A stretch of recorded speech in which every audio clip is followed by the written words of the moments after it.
thank you so much for coming and agreeing to be filmed by EWE Talk.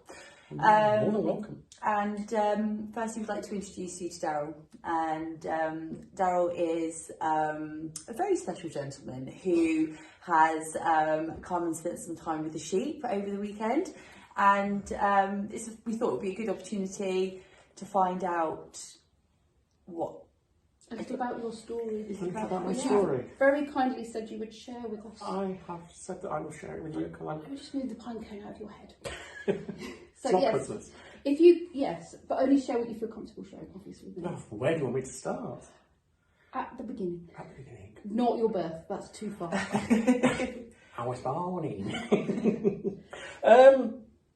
My name's Daryl, and I'm I say recovered, I don't say recovering. I'm a recovered alcoholic, which started probably when I was about 25. No, sorry, later than that. I was probably 30 when it started. I was married and got 3 young kids. And I have tried to pinpoint where the problem started. First of all, I'm gay. And I grew up wanting kids. And the way you had kids back in those days was you got married. So I met the traditional way. I met this girl. I thought I fell for her. We got married. We had kids pretty quickly. We had a boy, and then we had twins 15 months later. We were working opposite shifts, so I would be at work all day. I worked for social services. Then she worked for social services, and she was working all night, so we were doing handovers, and it got stressful. Just before we got married, my mum died. And let's say we got married, then she got pregnant right away, so I had no time to grieve. So that was part of it. I also had a father-in-law who would put me down every occasion he could. One of the real nails in the coffin of my mental health, I suppose, was that I got home one day from work. After I decorated the lounge, I got home and he'd stripped it all because it wasn't up to his standard. And he would put everything I did down. So I was unhappy. I still knew that I fancied blokes. And my way of coping was getting the kids together to bed and having a drink. And I thought, a bottle of wine, it's all right, it's not doing me any harm. And then it got to, that's not quite enough. And it was 2 bottles. Does a bottle of wine, don't they? No, exactly. Everybody drinks wine after work. So then it got to 2 bottles of wine, then it got to 3 bottles of wine, and then my wife said, I can't handle this. And that was permission, in a way, for me to think, well, stuff you, if you don't like it, I'll do it even more. So marriage broke down, which did my head in totally anyway, because I thought I'd failed again, and I'd proved her dad right that I was useless. So then it went on to wine, so it went on to spirits. And that was a spiral down, really. I lost my job. I lost everywhere to live. I went to the council because obviously I'd been kicked out of home and I had nowhere to live, and the council just laughed at me and said, you're a single bloke, you've no chance. So I was living in my car. So still drinking, all through the day because I had nothing else to do because I'd lost a job. And then got arrested for being drunk in charge. I was asleep in the back of my car, but I had the car keys on me. So I got arrested for that. Charged. And the usual consequences, but then it wasn't consequence enough, so I carried on doing it. And then I got arrested again 3 months later and charged, and I ended up with being taken to court and being put in prison, which was fine, which I thought, now I've got a chance to recover. Did you see that as a turning point for you? Like, this is your opportunity to... I did. Because you can't get the alcohol. I did. But then you find that you can in there. Yeah. But not to the same extreme, obviously. But then I got out, and you're given, when you release from prison, you're given some spending money just to get you back on your feet. So I went for an off-licence and I bought some vodka. And it started again. Yeah. It's got worse and worse. And at my worst was 10 litres of vodka in a week. Wow. But then I met Keith, who I'm with now, and he tried his damnedest to get me back on the straight and narrow, and I put him through hell, and he stood by me. And he took me to hospital time and again, and they did the liver tests, and the liver tests were fine. And it was a case of, well, that's permission to carry on because there's nothing wrong with my liver.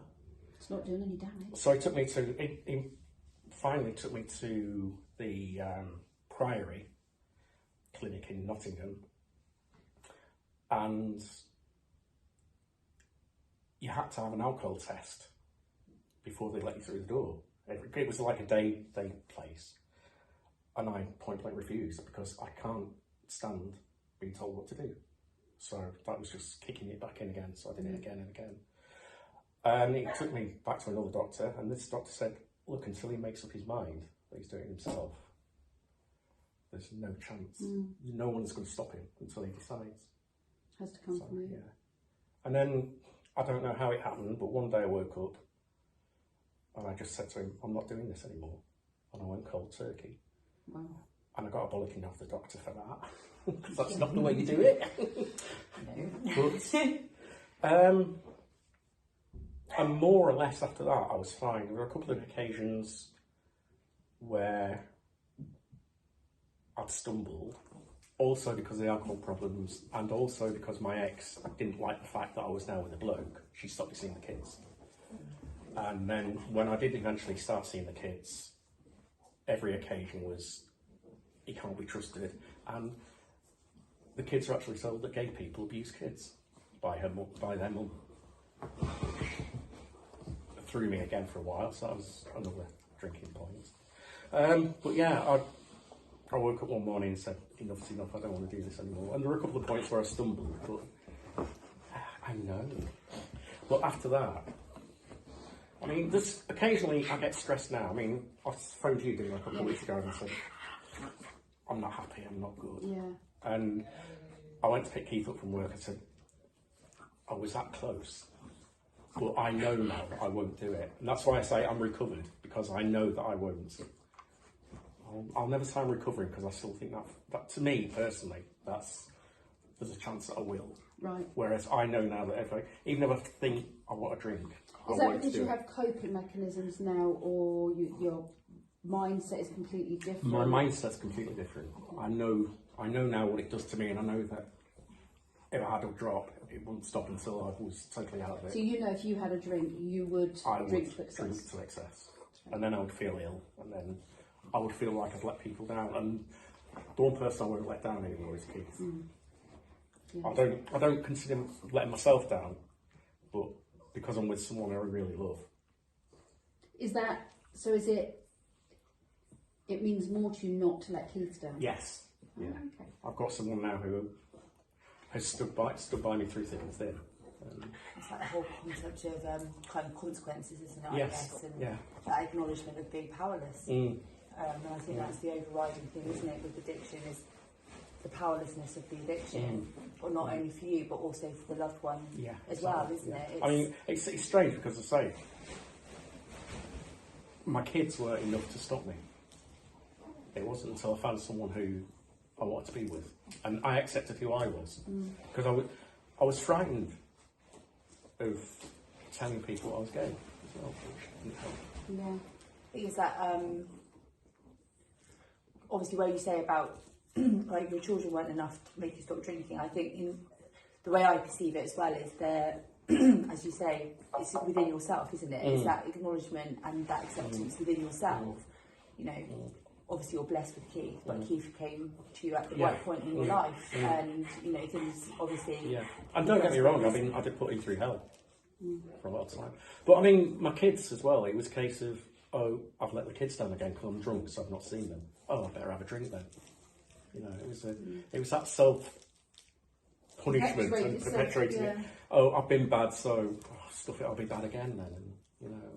They call it a family disease because it is a family disease. You know, it's obviously the addict themselves and their loved ones around you, and it's quite a hard you know, there's not enough understanding of the impact on families as well. It's Exactly, yeah. as is around the addicts as well. But I mean, animals have played quite a significant part of your... Yeah, we've got dogs, and the dogs were always there as comfort.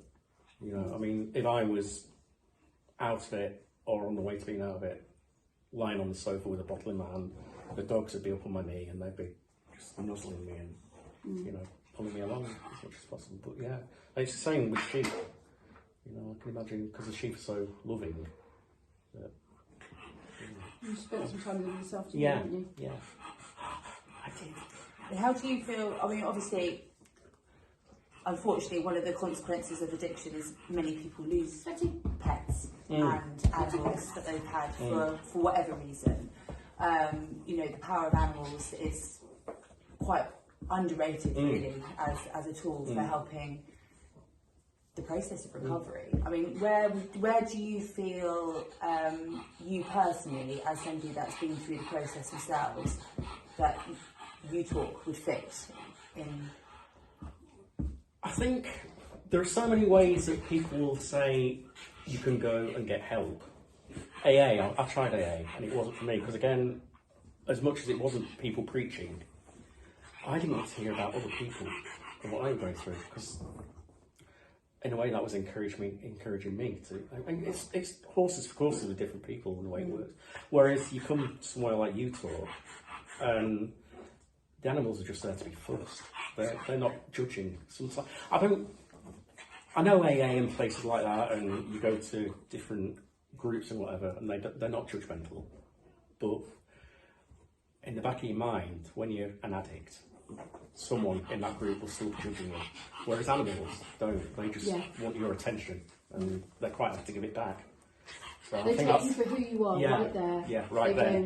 Your energy that you bring, right there. So that's where I think EWE Talk will really help people who are struggling and have perhaps tried other avenues and it's not worked. You're a heavy breather. But yeah, that's where I think EWE Talk will work for people. And I mean, I can't speak from personal experience with people with drug problems, drug issues, but certainly can from my health issues. I think it'll really help.